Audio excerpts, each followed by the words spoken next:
Halo semuanya, selamat datang di channel yang tidak layak untuk dihina ini. Sebelum kita mulai, atur posisi santainya, seruput kopinya, dan mari kita berkhayal.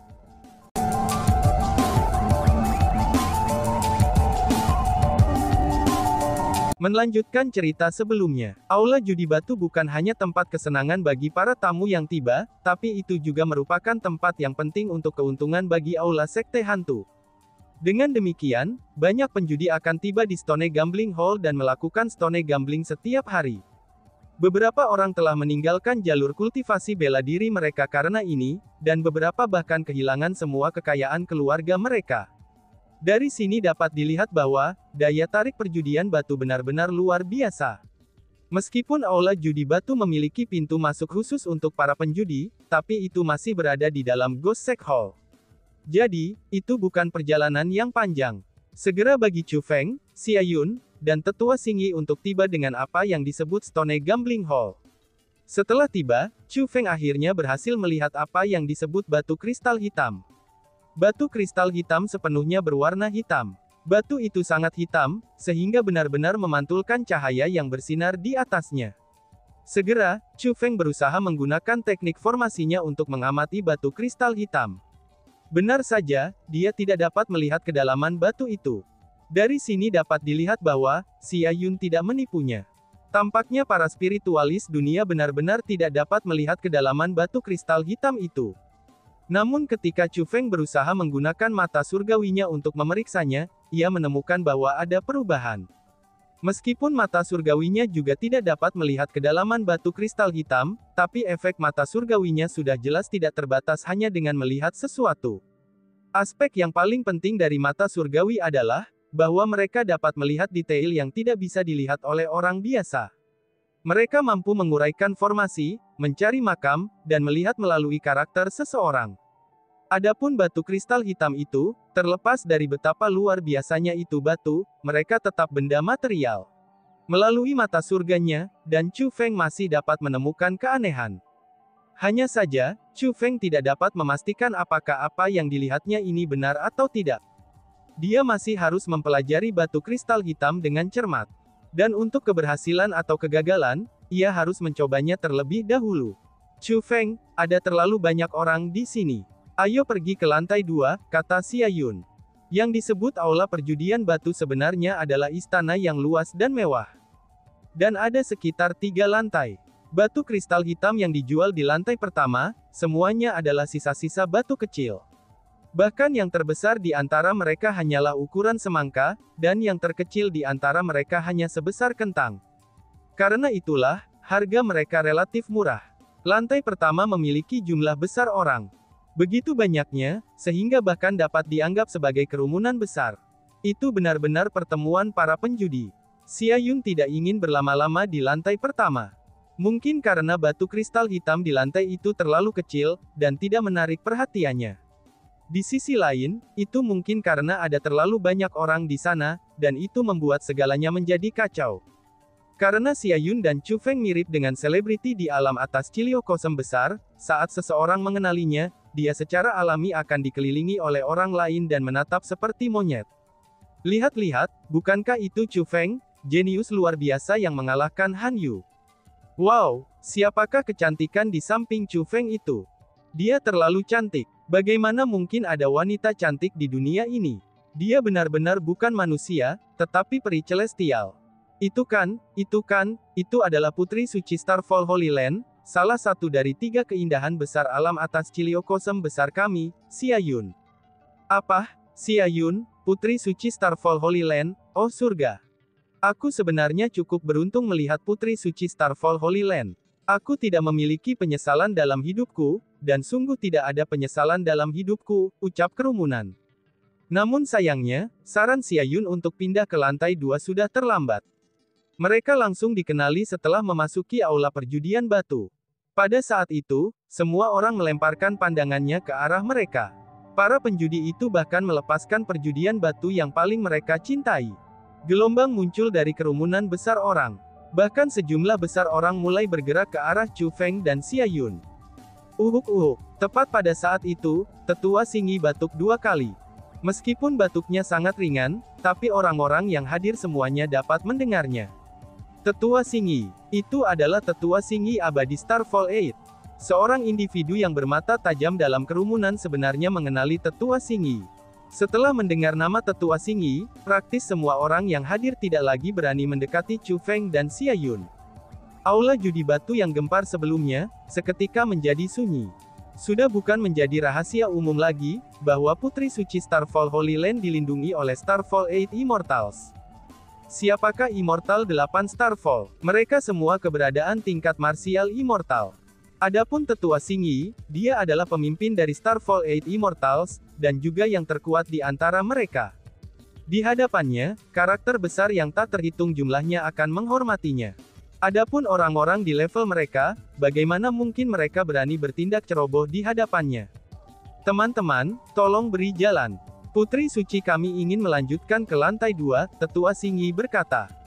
Begitu Tetua Singi mengucapkan kata-kata itu, kerumunan yang penuh sesak itu segera bergerak ke samping untuk membentuk jalan menuju langsung ke lantai 2. Chu Feng, Xia Yun, dan Tetua Singi tiba di pintu masuk lantai 2 di depan pandangan orang banyak.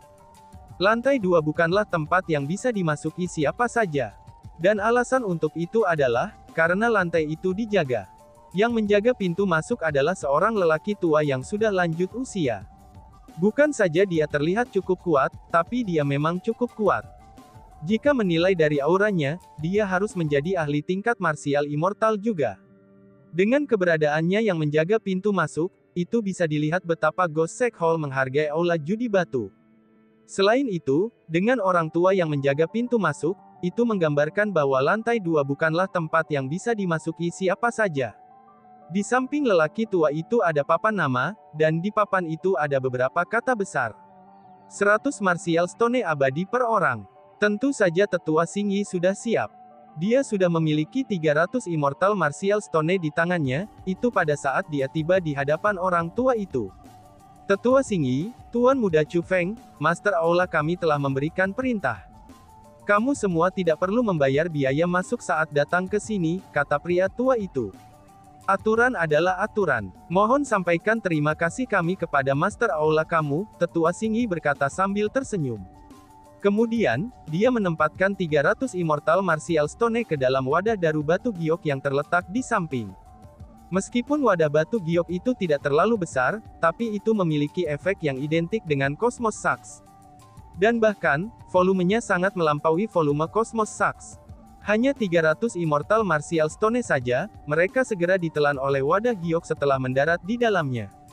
Dengan Tetua Singi bersikeras untuk membayar biayanya, tetua yang bertugas menjaga pintu masuk tidak mengatakan apa-apa, dan dia segera minggir. Tetua Singi membawa Chu Feng dan Xia Yun ke lantai 2 dari aula judi batu. Chu Feng dan yang lainnya merasa bahwa 100 batu bela diri abadi sudah mampu menghentikan banyak orang. Setelah semua, persenjataan abadi yang biasa hanya akan bernilai 10.000 batu bela diri abadi. Dengan demikian, 100 Immortal Martial Stone sudah cukup banyak. Meskipun tidak terlalu berlebihan untuk membayar 100 Immortal Martial Stone untuk membeli sesuatu, tapi itu bukan biaya yang kecil untuk membayar biaya masuk. Kecuali orang-orang yang membayar biayanya benar-benar kaya, maka orang miskin pasti akan merasa sedih untuk menghabiskan 100 batu bela diri abadi hanya untuk biaya masuk. Namun, Chu Feng dan Xia Yun telah meremehkan pesona mereka. Segera setelah Chu Feng, Xia Yun, dan Tetua Singi naik ke lantai 2, sekelompok besar orang mengikuti mereka dari belakang. Semua orang telah menyiapkan 100 batu marsial abadi. Mereka berencana untuk naik ke lantai 2 untuk terus mengamati Chu Feng dan Xia Yun. Namun, siapa yang akan berpikir bahwa tepat setelah Chu Feng, Xia Yun, dan Tetua Singi melangkah ke jalan menuju lantai 2, tetua yang bertugas menjaga pintu masuk melambaikan lengan bajunya. Saat berikutnya, kata-kata di papan nama itu segera berubah.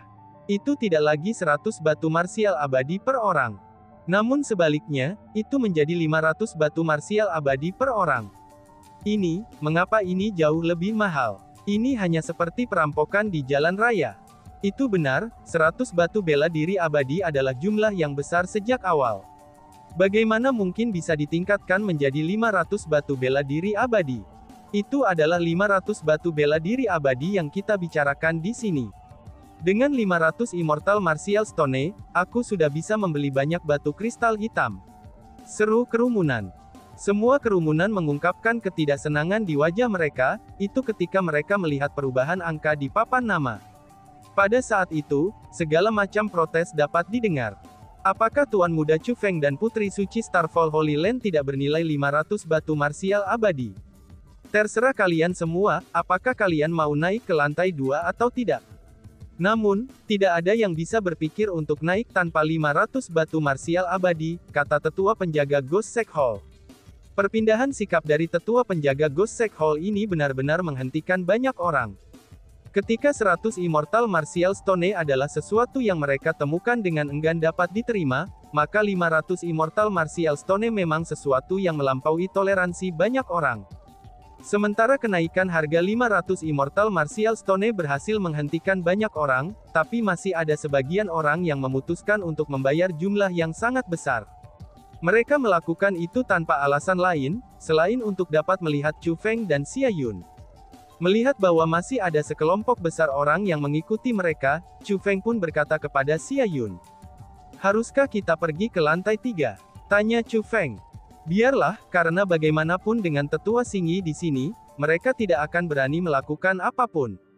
Selain itu, Black Crystal Stone di lantai 3 terlalu mahal.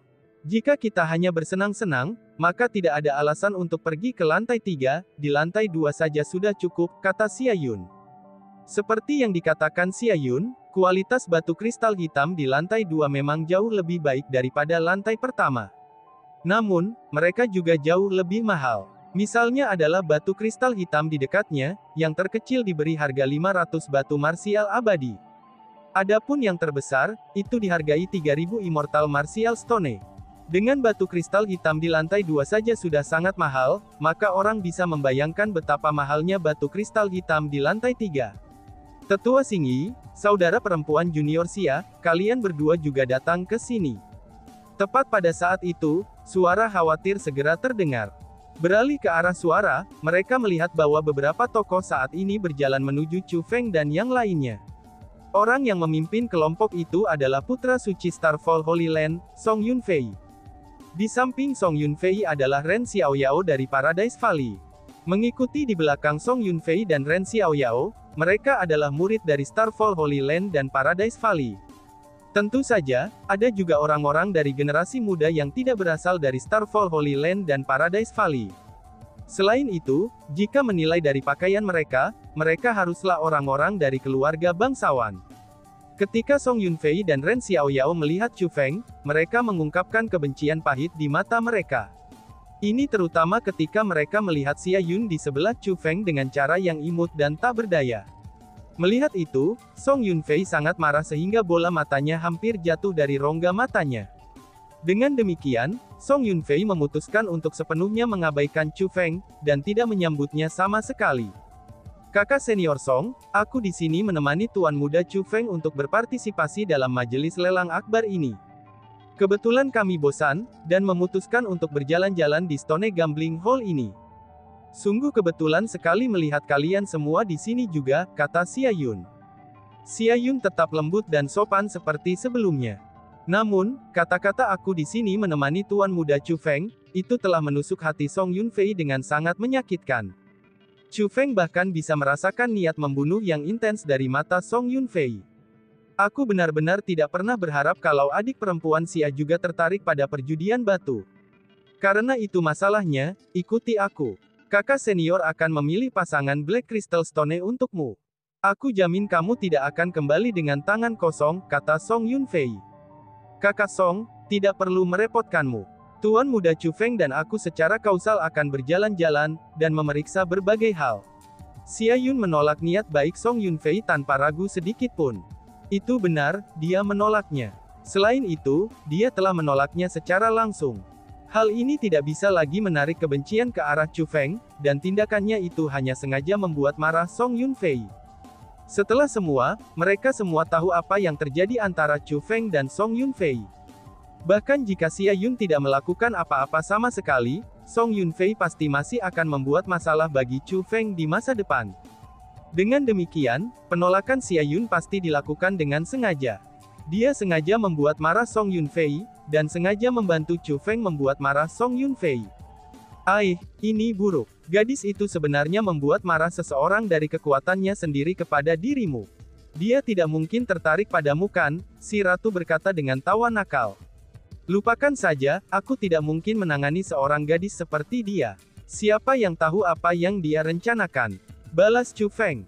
Meskipun sikap Chu Feng terhadap Xia Yun telah meningkat banyak, tapi Chu Feng masih berjaga-jaga terhadapnya. Setelah semua, Chu Feng sangat menderita karena dia. Saudari junior, yang terbaik adalah kamu tidak berpikir hanya karena teknik formasi Chu Feng agak baik, sehingga dia akan menjadi ahli di perjudian batu. The Black Crystal Stone ini sangat istimewa, sehingga teknik formasi tidak bisa melihat kedalaman mereka, kata Song Yunfei. Mungkinkah kakak senior Song mampu melihat kedalaman mereka? Tanya Xia Yun. Aku tidak akan berani mengatakan itu. Namun, Black Crystal Stone bukannya tanpa cacat. Sebenarnya mungkin saja untuk menemukan tanda-tanda darinya. Meskipun aku tidak dapat melihat setiap batu kristal hitam, tapi aku memiliki 70% kepastian dalam kesuksesan, kata Song Yunfei. Tepat pada saat itu, Ren Xiaoyao berkata, Kakak Song, kamu terlalu rendah hati. Hanya kepastian 70%. Dari cara aku melihatnya, kamu benar-benar yakin, ucap Ren Xiaoyao.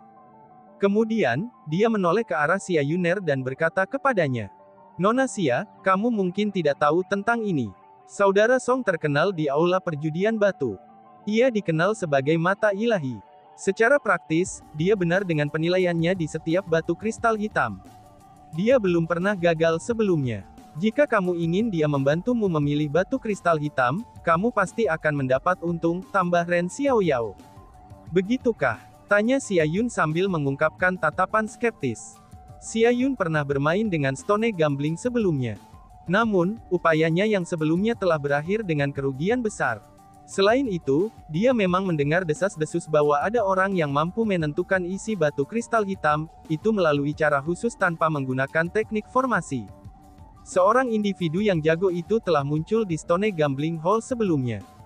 Individu itu sangat akurat dalam setiap pilihannya, dan membawa kerugian besar ke aula sekte hantu. Pada akhirnya, individu jago itu hanya pergi setelah Master Sekte Ghost Hall datang, dan secara pribadi membawanya hadiah besar.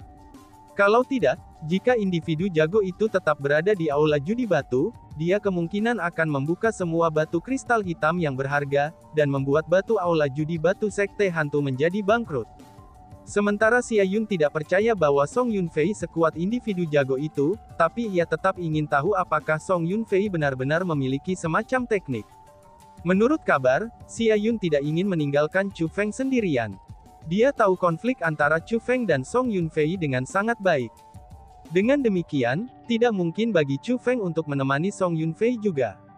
Chu Feng dapat mengatakan bahwa Xia Yun ini agak tertarik, dan dia pun tidak ingin menyulitkannya. Karena itulah, dia berkata, Nona Xia, tidak masalah bagiku untuk berkeliaran sendirian.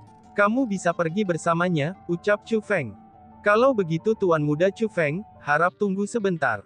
Aku akan kembali untuk menemuimu lagi, kata Xia Yun dengan nada meminta maaf.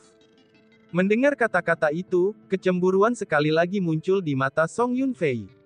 Dia adalah adik perempuan juniornya sendiri. Di mata orang-orang di dunia, putra suci dan putri suci adalah pasangan yang ideal sejak awal. Jadi, bagaimana mungkin Xia Yun terjebak pada orang luar? Selanjutnya, dia melakukannya tepat di depan matanya. Meskipun dia merasa sangat tidak senang, tapi Song Yunfei tidak mengungkapkan ketidaksenangannya. Sebagai gantinya, dia berkata kepada Xia Yun dengan lembut, Saudari junior, tolong ikuti aku, ucap Song Yunfei. Kemudian, Song Yunfei memimpin Xia Yun jauh ke lantai 2. Adapun Chu Feng, dia berjalan ke arah yang berlawanan. Dan tiba-tiba saja bersambung. Sekian dan terima kasih banyak. Bye-bye.